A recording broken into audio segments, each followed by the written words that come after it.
The equivalent of love is forgiveness. You cannot love without forgiveness. Lumabalin ka na giti yung generation, handa kumamot nga mapasaran. Naibag nga morning mo ako il maestro. Tanya deh kung nanay tayo may isa. I-appeal mo. Buhayin. Appeal ko man kada gitu ko.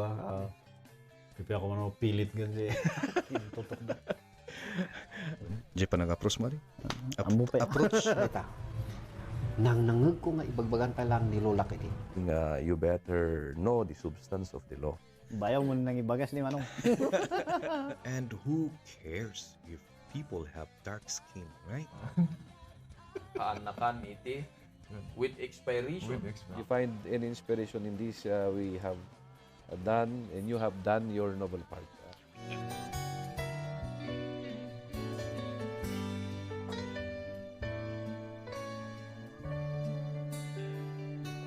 Hello once again to another episode of Maestro Speaks podcast. How are we today?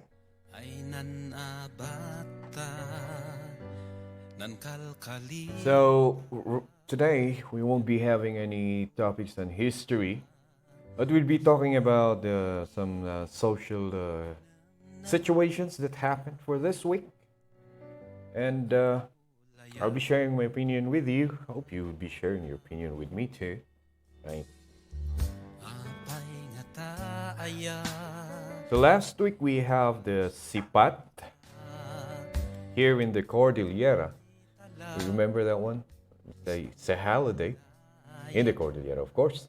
And SIPAT is like a peace covenant, where long time ago, not so long ago, it was like in the 80s, where we have this CPLA, like a separate faction of the New People's Army Communist Party here in the Philippines, led by the Father Conrado Balweg. And they have this clamor for a Cordillera Autonomous Region, right? And the CPLA and the government have this peace covenant. They call it SIPAT. It's a native word where they exchange. It's a ceremony wherein the two parties involved were there, and there are some witnesses, of course. So one is some witnesses there is the media, and that happened on September 13. That's what they celebrated then. Long time ago, that was like now that there's peace, it's like now's the time for us, the government and the CPLA, to stock and to start on building this plan of having a community Cordillera autonomous region for the people of the Cordillera or people of the highlands, because long time ago Cordillera is a part of Region 1, and some parts of the Cordillera is in Region 2, and some is in Region 1. Now, so that was like 30 years ago they had this SIPAT, and until now we still don't have, still did not achieve the plan or the ambition of having what they call this one in autonomy in the Cordillera region. Actually, it's still a Cordillera administrative region, wherein that is the so-called preparation for the Cordilleras to gain their autonomy. 30 plus years later, what happened? Right?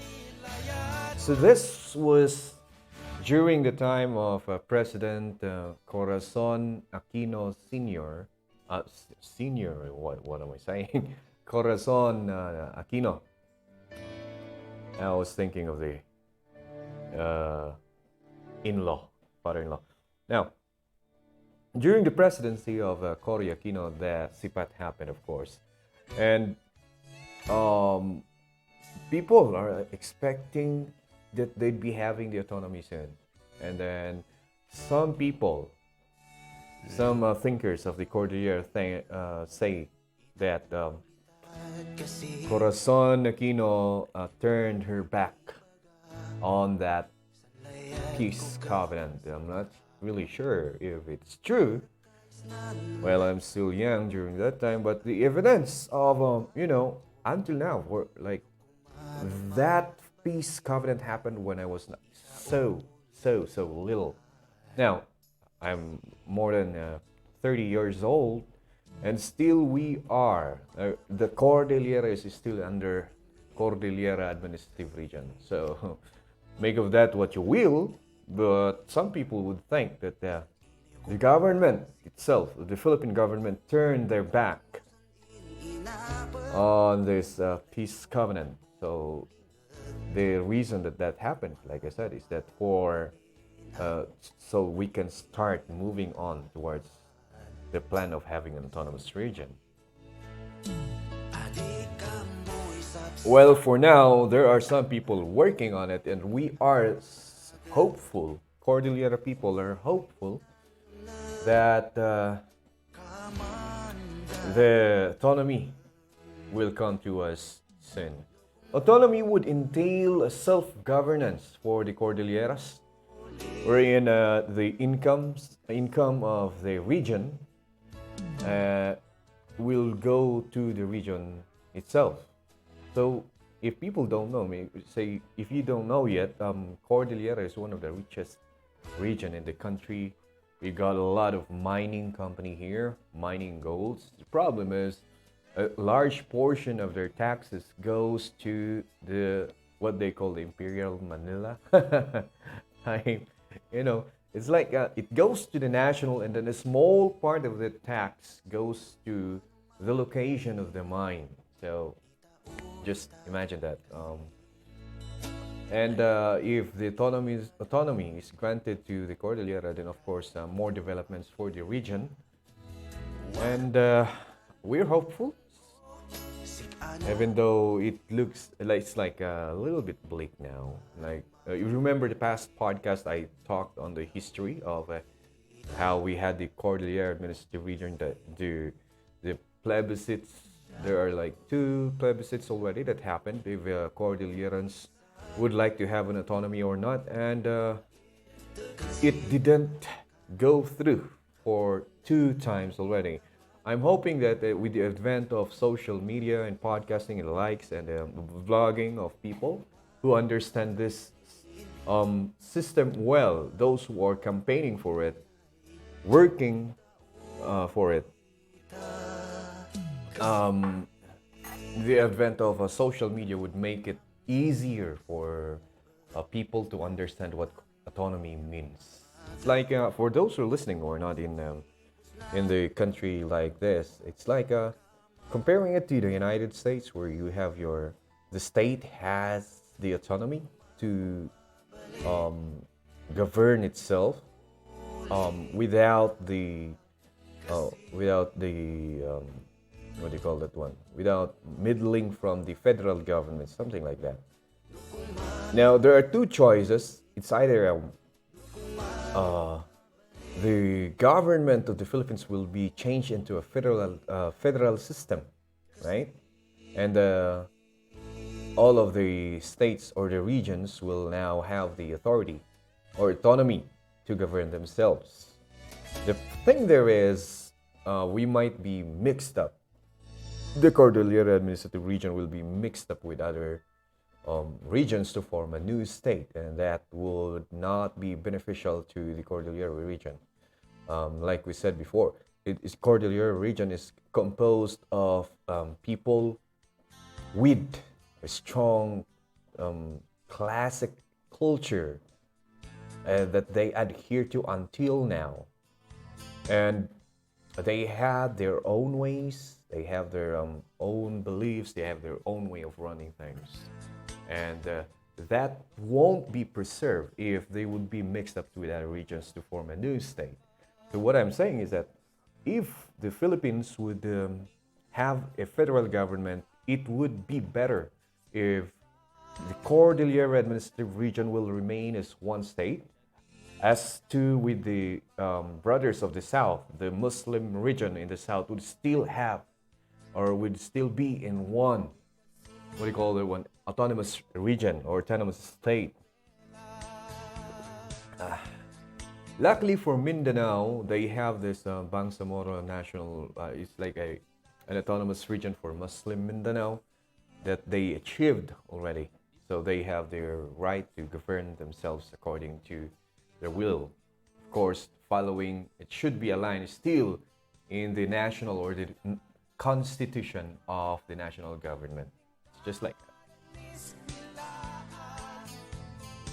that. That was, yeah, it's SIPAT. And then it went to that autonomous region, and hoping, right? We're hoping that we are going to have that autonomy to govern ourselves soon. Next, we have this. It's the opening. It's like almost a month now. Next week will be the month. It's already a month that the school here in the Philippines has opened its door for a face-to-face limited. It's like a limited time of face-to-face, though it's not limited in number of the pupils because all the pupils can go to school now. But the time is limited until November. So it's like in our school, I have we have 4 days of pupils going to school, and then the Friday will be a home-based activity. They'll be given activity that they will be doing at home. Okay. And 3 weeks ago, we had the news, or somebody took a video of a teacher in Kalinga. And shout out to all the people of Kalinga listening to this podcast. There is a teacher caught in the video like slapping the back of her 2 pupils, and then like pinching their ears, right? Pinching it and twisting it like this. I don't know what they call it in English. I think that's screwdriving. Because it's emotion. For those people who are listening, it's like you take the ear and then you twist it like that, like clockwise or counterclockwise, and that is really painful, right? And of course, here in the Philippines, or of course, in all countries in the world, I'd like to think so, there is a law against hurting children, right? A child abuse law, and the teacher is surely liable of that law. And according to the report I heard, that the regional offices, office of the Department of Education conducted an investigation, and they said that the teacher accepted her mistake. So there will be, of course, a charge to be filed against her. And the regional director said, like what I'm saying a while ago about the culture thing, that that matter will be settled. The matter between that, of course, the parents and the teacher will be settled in an IP way. It means Indigenous Peoples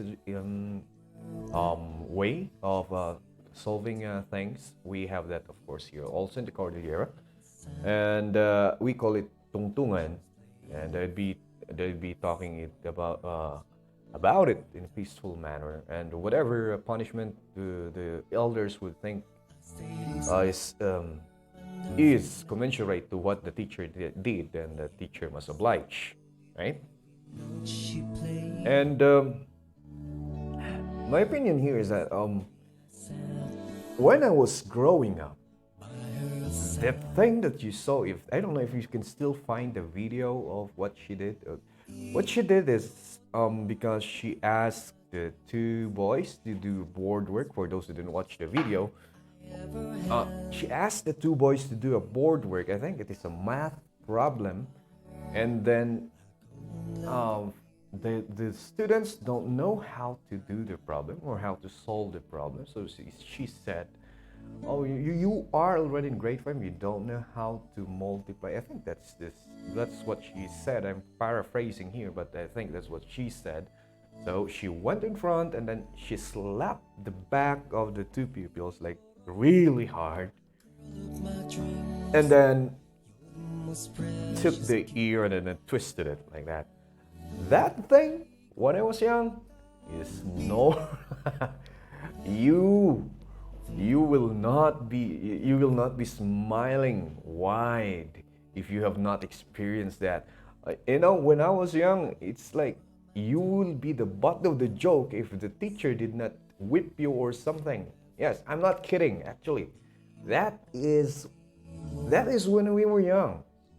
But the thing is, we're not afraid of the teacher. We're not. I don't know, but we don't know what the word trauma means. We just knew that if we fuck up, if we do, what do you call those one? If we fail, if we do mistakes, we knew that there's a consequence. There's that stick coming to our butt, And we learned. I'm not defending what happened. But don't get me wrong. But I'm just saying that that's what happened when we were young, right? And we don't know what the word trauma means. You know what we say is too much when we were young? That we only say that it's too much when the teacher will not use a stick to whip us, when it's gonna be using like something big, like a baseball bat or something, or if she's gonna be throwing stones or a padlock. We experienced that. Some teachers did that. Not my teachers. Fortunately, I'm so lucky that other friends of mine experienced some teachers throwing a metal padlock, right? They're going to throw it to you, and mind you, they're aiming for your head actually, right? And not all teachers, during our time, but some of them, if they're so, if they got so angry that they will lose control of themselves, that will happen. I'm not sure with other countries, or those who are listening who are in other countries, if that is the same. But during our time, that happened. And that is what we call overboard. If the teacher punches you, whether that teacher is a male or a female, or kicks you, that is overboard. That is during our time. I'm telling you, just to show the difference of when we were young to as compared to now. During our time, we already have, I think there's a law against doing that, but we lived in countryside, and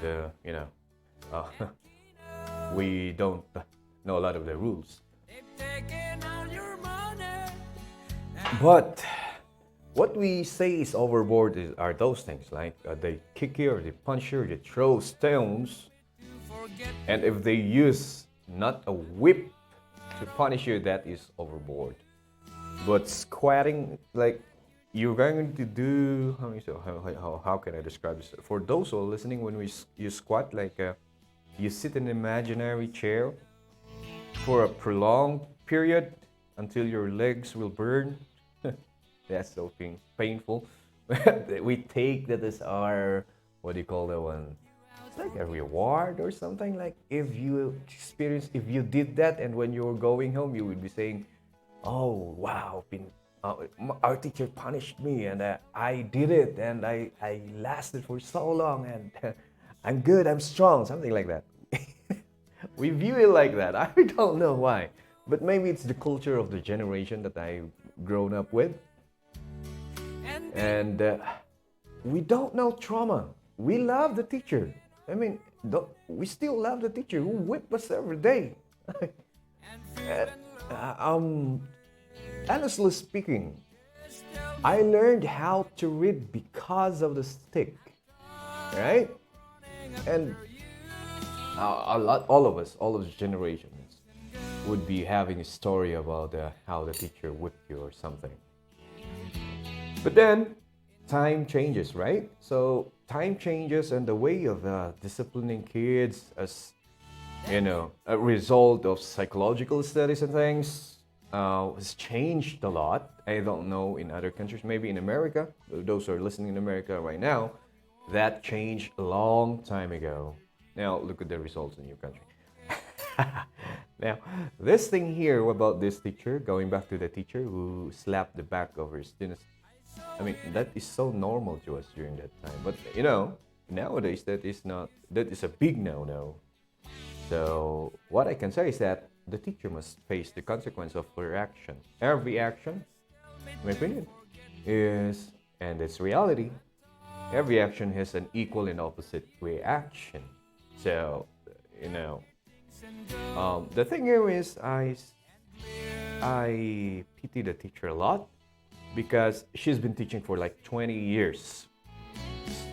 She's been teaching for so long, right? And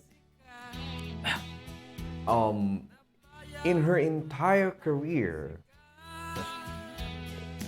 she only, I don't know, but maybe a lot of pupils will be thanking her for doing or teaching them, right? I'm not really sure that she does that in all time in her teaching career that she'd been doing that. I'm sure she'd touch a lot of children's lives also. It was just mired with this one mistake, unfortunately, involving those two students. Yeah, so there's that. She has to face the consequence, right? And of course, yeah, if they can settle it in a nicer way, not sacrificing the teacher, and that would be better also. Right? I have this. Well, of course, we have the law, so I cannot. But in my own personal opinion, I heard the saying that says, hard times makes hard men. Hard men makes good times, and good times makes soft men. Soft men makes chaos, or soft men makes hard time. So I'm not sure if we are in the soft times now, which will be creating. I'm praying it would not happen. The soft men will be creating a hard time also. But then, observation that I'm having is that sometimes the way we discipline children nowadays has an adverse effect also in the way they hold life, the way they view life. I'm not saying that we have to whip them, don't get me wrong, but there's something wrong in the way we are disciplining them, and we have to call out on some psychologists to explain or teach all the teachers nowadays to avoid that thing that happened must upgrade themselves as fast as they can in all the new ways of disciplining or dealing with these modern children.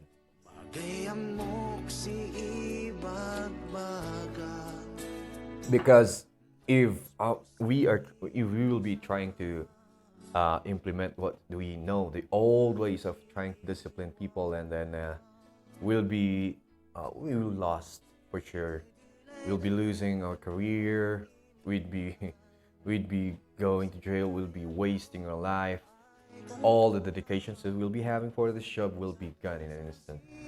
So it's imperative for us teachers, I think, for all the teachers in the world to upgrade their knowledge about the new ways of disciplining children.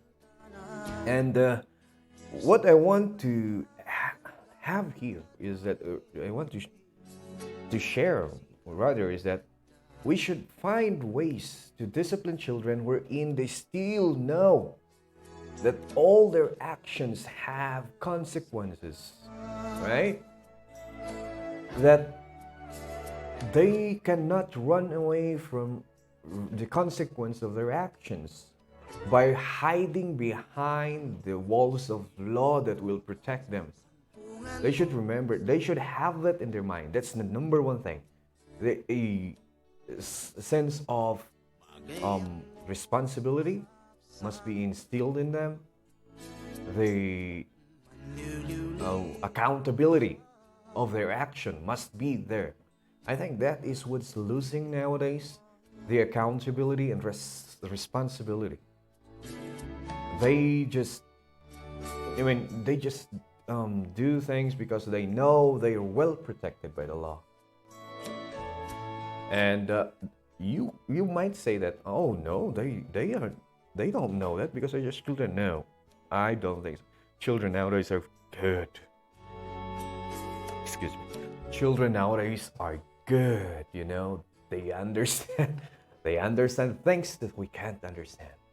Or they understand things that we thought are for adult. So they know how to use the law in their favor, for sure. Even a grade 5 pupils knows that one. Why? Because of social media, right? Now, the thing that we need to have here, again, like I'm saying, is that how, for those who are listening, you can share. Okay, how are we going to instill the sense of accountability and sense of responsibility to our children? I'm a father, I'm a parent, and that is a problem of mine that will be coming soon. As soon as my daughter starts walking, starts talking and things. By the way, the time that I'm doing podcasts like this, anyway, a solo podcast for history and social commentaries, I like playing these Igorot songs. If you have some time to listen to, please listen to them. It might help them a lot. I think some of them are in Spotify. They're trying to go to Spotify now, and I think they're selling their music there.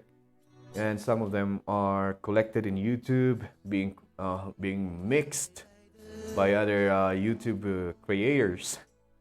The thing here is, they are not the one making money out of their songs. But anyway, just to promote them, one of the good ways of promoting them is listening to their songs.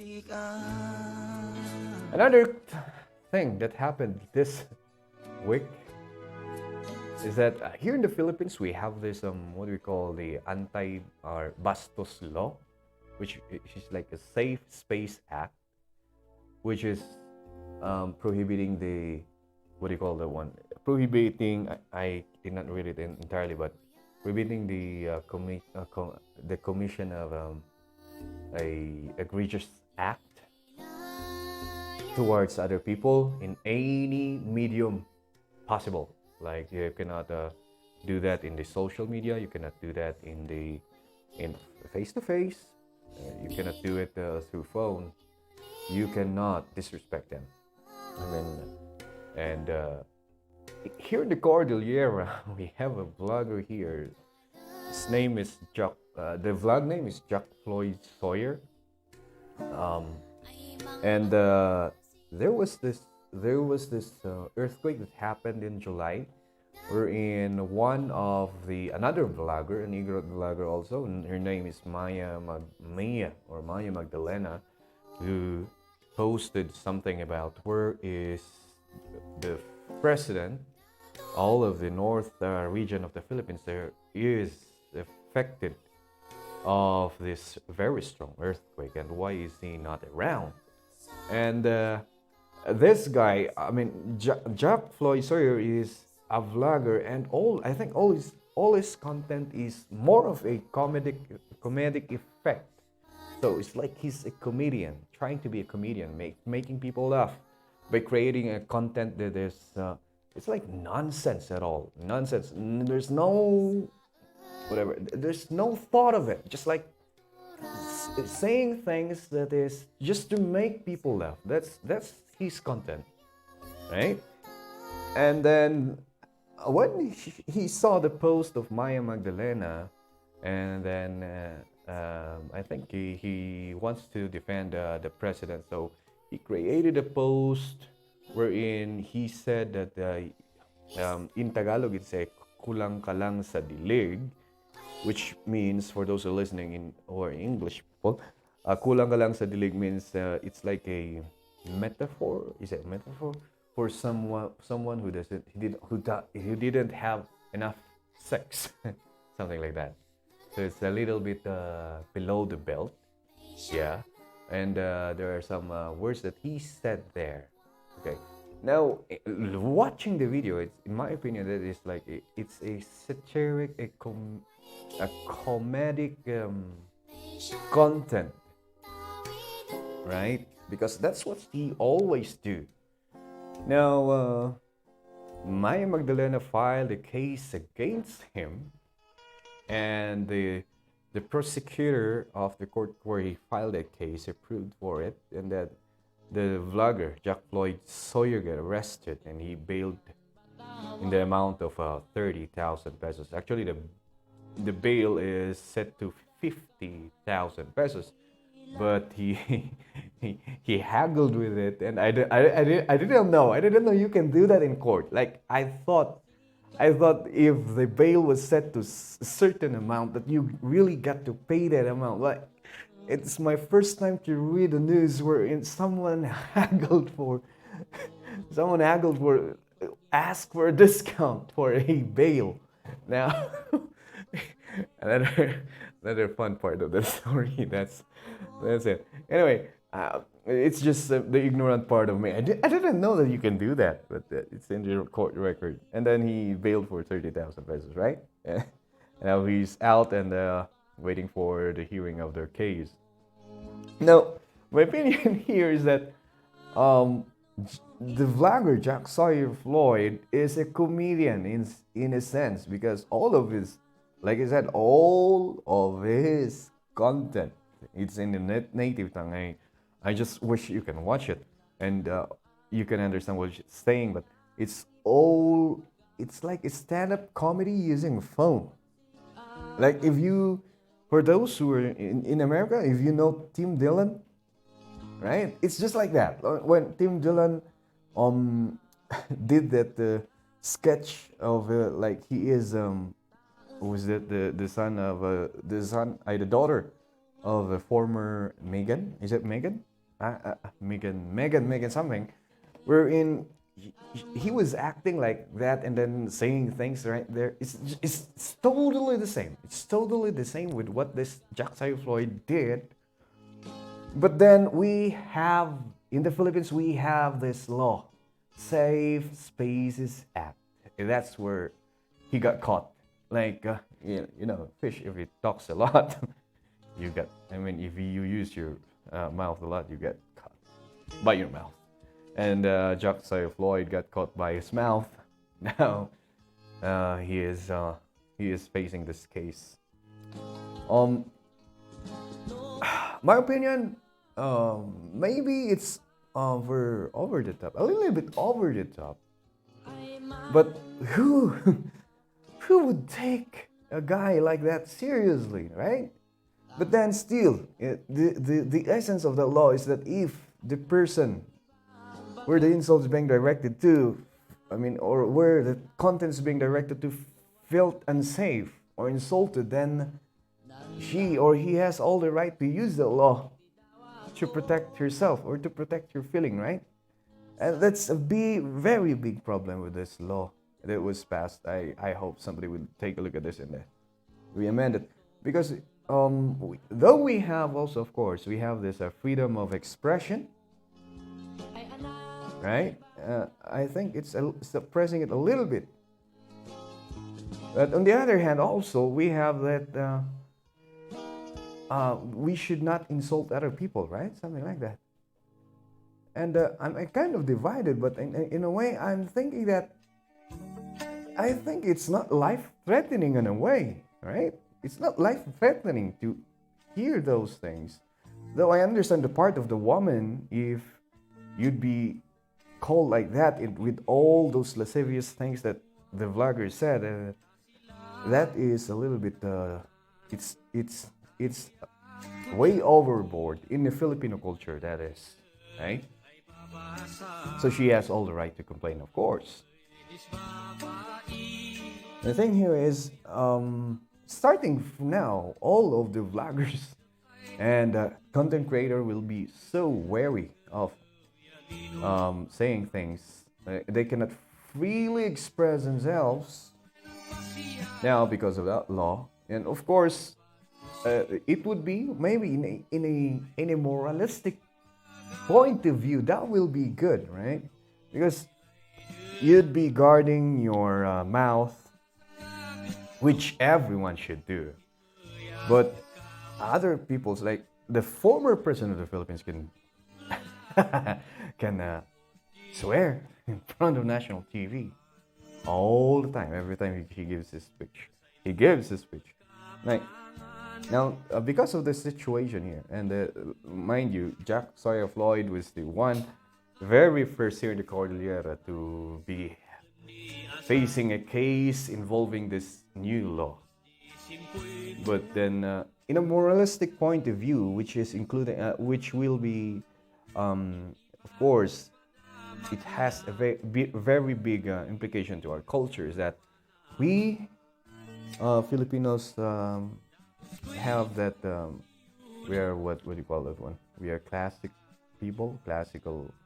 We are laid back in terms of attitude, that we still follow the moral principles of a Christian, right? So everything we say in the social media, in the public and especially in social media, must be of a proper way of doing or addressing people, right? Now, my point of view is, of course, based on the American culture of, you are in a free country as long as you're not hurting other people. And of course, you have to, as long as you're not hurting them, or as long as your statement will not affect them in a way that they would be threatened, or somebody would be doing harm against them, or your statement won't be destroying their business, it's like you're good to go, right? But here in the Philippines, we still have to adhere to our classic and culture. Culture and our moral principles as a Christian. So, my advice to all the vloggers is that just remember this. I swear sometimes to you, right? I just did a while back. When I just used the word "fuck up" and I just said it again. And I'm sorry if my students are listening. Anyway, going back, my advice to all the vloggers, content creators, right, and the likes, is that we have to familiarize ourselves with the laws of the Philippines before we do things, right? Laws of the Philippines in terms of broadcasting, or especially on the Data Privacy Act and this new law, the Bastos Law, Safe Spaces Act, Republic Act 11313. And we have to familiarize ourselves. And if we cannot find time to familiarize ourselves with the laws involving social media and the internet, our number one rule, general rule of the thumb, is that use your moral principles as a guide in doing things, right?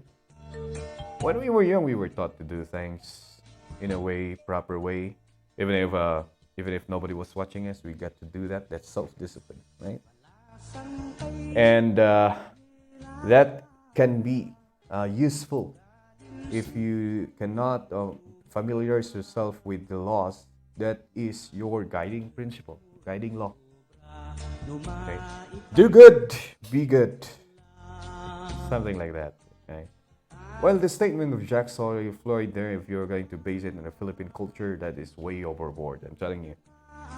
It's way overboard. Though it is a comedic content, it is actually way overboard. Right? Oh. So, you see, I'm contradicting myself here. But I'm just sharing my point of view, right? This is like the other side. Look at the other side of the coin, and then you get to see it in the realistic way. You know? So to be safe, all bloggers right there are, cautioned or advised that freedom entails a large amount of self-discipline.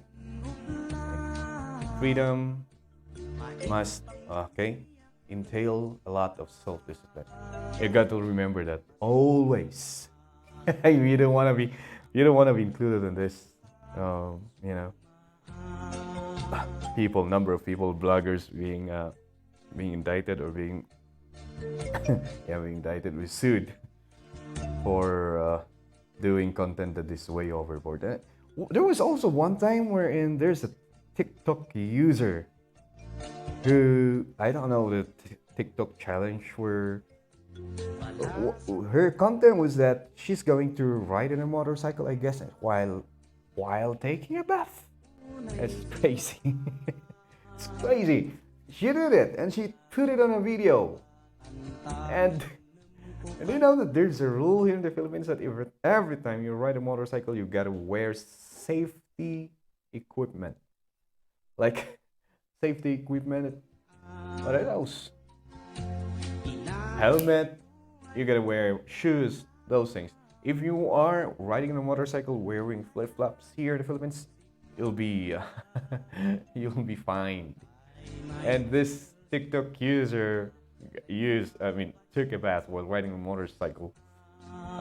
The government saw it, and of course, she got cited with a ticket. And I think they'd be revoking her driver's license, things like that. So there's a problem here right now, right? Excuse me. There's a very big problem of this. People doing things without considering if is it illegal? Is it illegal? Things like that. It's number one thing we have to consider when we do things. Will it go with the norm, and will it go with the law? Right? Those ones. I'm hoping that this thing between the Maya and Magdalena, these two vloggers of the Igorot country, Maya Magdalena and Jackfloyd Sawyer, will be solved. I'm not sure what would be the punishment if Jackfloyd Sawyer is found guilty. Right? Anyway, that is it's a developing story. We'll see to it. And I'll be talking about it soon if we get some news about it. And I think that's what I will be ending it with that topic, situation. And I'll be seeing you again in the next episode. Thank you so much. Bye. And this podcast is brought to you by BMEP Entertainment. Alright, so just a quick mention to one of the sponsor of our podcast. This episode is sponsored by Joemar P, Sacpa, the owner of the Benguet Millennial Entertainment Production. This is the production that created the movie The Tour, an action movie, Igorot action movie. And of course, he is the owner of the Benguet Millennial Entertainment Production, Damdamag Lokal. To get updated with news happening in Mankayan and Abatan, you can follow the Facebook page BMEP Damdamag Lokal.